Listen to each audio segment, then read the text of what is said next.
Olá! Na aula de hoje vamos falar sobre a Comissão Interna de Prevenção de Acidentes, também conhecida como CIPA, em relação ao seu objetivo, caracterização e organização. Então, o objetivo dessa CIPA seria a prevenção de acidentes e doenças decorrentes do trabalho, de modo a tornar compatível permanentemente o trabalho com a preservação da vida e a promoção da saúde do trabalhador. Todos os estabelecimentos devem constituir CIPA, então seja ele de empresas privadas, públicas, sociedades de economia mista, órgãos da administração direta e indireta, instituições beneficentes, associações recreativas, cooperativas, bem como outras instituições que admitam trabalhadores como empregados. Então, todas essas instituições devem possuir CIPA. Se a empresa ela tem mais de uma unidade, mais de um estabelecimento, deve-se ter uma CIPA por estabelecimento. E como se dá a organização, então, dessa comissão? A CIPA ela é composta tanto de representantes do empregador, quanto de representante dos empregados. E o dimensionamento dessa representação, ele é previsto no quadro 1 dessa norma, que é a NR5 que nós estamos falando. Esse quadro 1, ele consta para vocês nos anexos das aulas de vocês, quem quiser consultar essa representação, como se dá esse dimensionamento.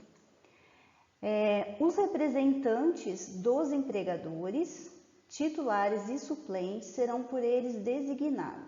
Então, o empregador que vai designar quem serão os seus representantes, tanto os titulares quanto os suplentes.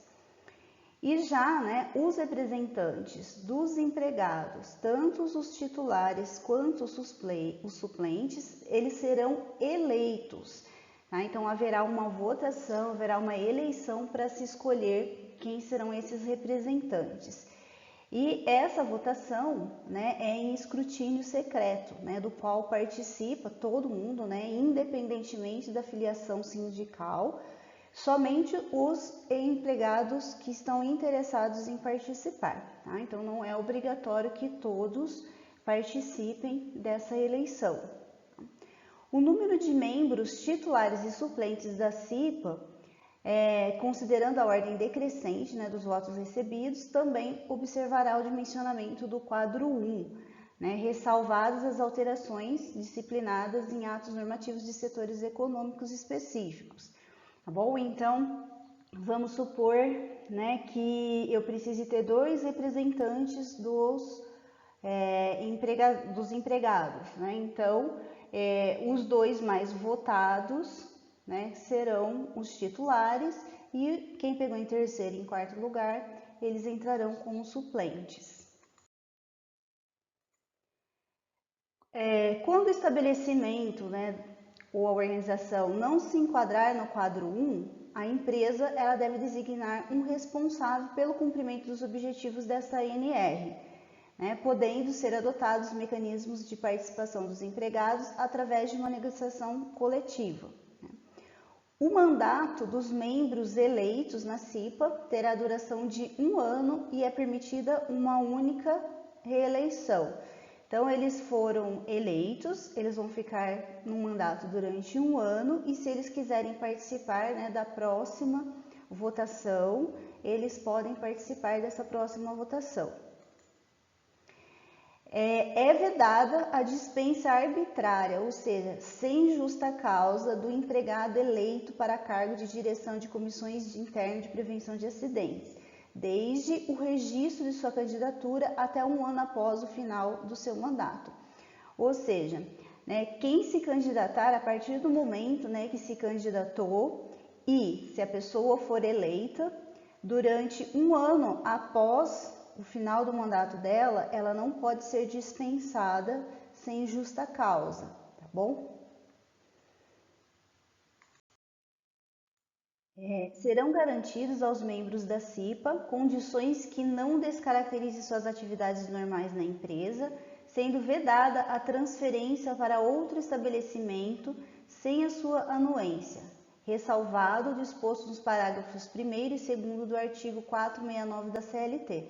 Isso significa que os membros da CIPA, eles deverão continuar nas funções que eles executam na empresa e eles não podem ser transferidos para outro estabelecimento sem a sua vontade ou sem a sua permissão. Então, na sequência, eu vou mostrar para vocês, né, o que diz nesse parágrafo 1º e 2º do artigo da CLT.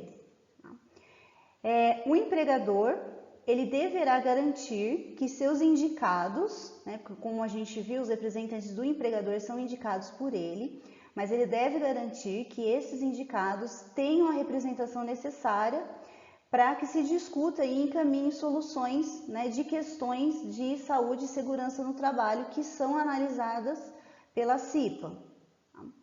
E o empregador, ele designará entre os seus representantes o presidente da CIPA e os representantes dos empregados escolherão entre os titulares o vice-presidente.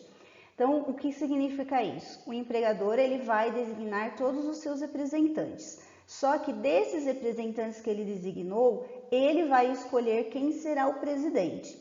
E desses representantes que ele designou, os representantes dos empregados que fazem parte da CIPA, que vão escolher o vice-presidente.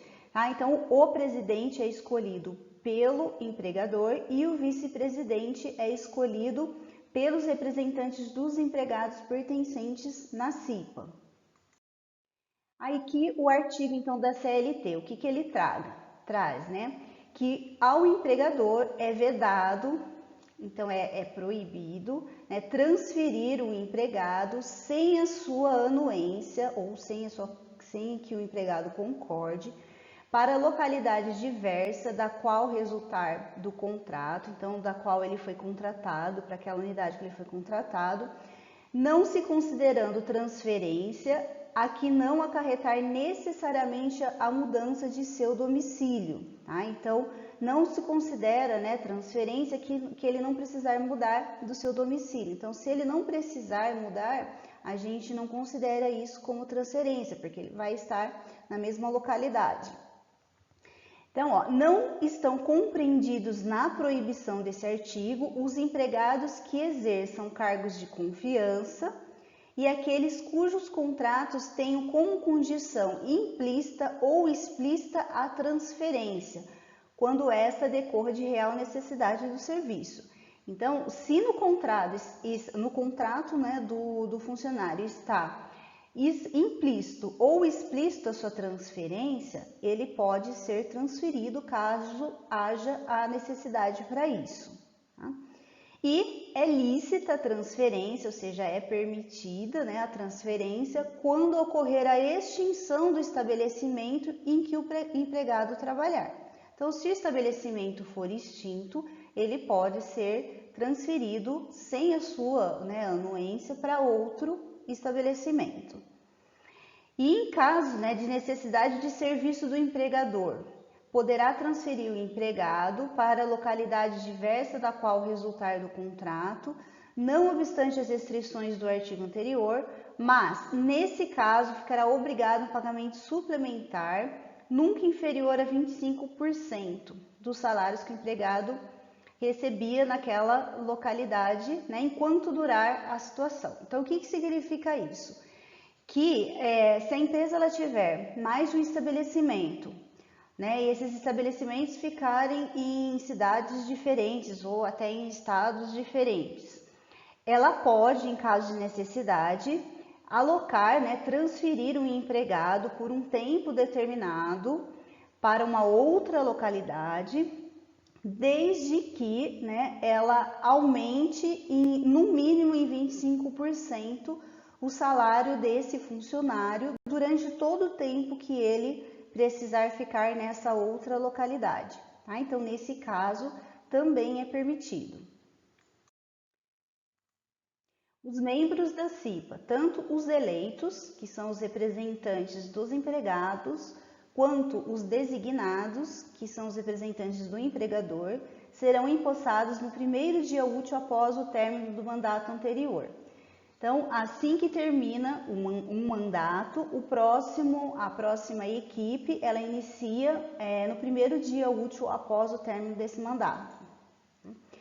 Será indicado, de comum acordo com os membros da CIPA, um secretário e um substituto, entre os componentes ou não dessa comissão, sendo que nesse caso é necessária a concordância do empregador. Ou seja, se não for, eles vão indicar um secretário e um substituto, e se essa indicação não for entre os componentes dessa comissão, é necessário que o empregador concorde com isso. A CIPA, ela não poderá ter seu número de representantes reduzido, bem como não poderá ser desativada pelo empregador antes do término do mandato dos seus membros, ainda que haja redução do número de empregados da empresa, exceto no caso de encerramento das atividades do estabelecimento. Então, o que significa isso? Que naquele quadro 1, desta NR, onde está estabelecido a quantidade de representantes tanto dos empregados quanto do empregador, vamos supor que eu precise de 5 representantes dos empregados de acordo com o número de funcionários que eu tenho. Se depois de um tempo eu tiver menos quantidade de funcionário, aí analisando o quadro novamente, eu não preciso mais de 5, eu preciso de 4, eu não posso fazer essa alteração. Eu preciso terminar esse mandato com essa quantidade de 5 representantes, tá? Exceto se o estabelecimento encerrar as atividades, aí nem a comissão não vai mais existir.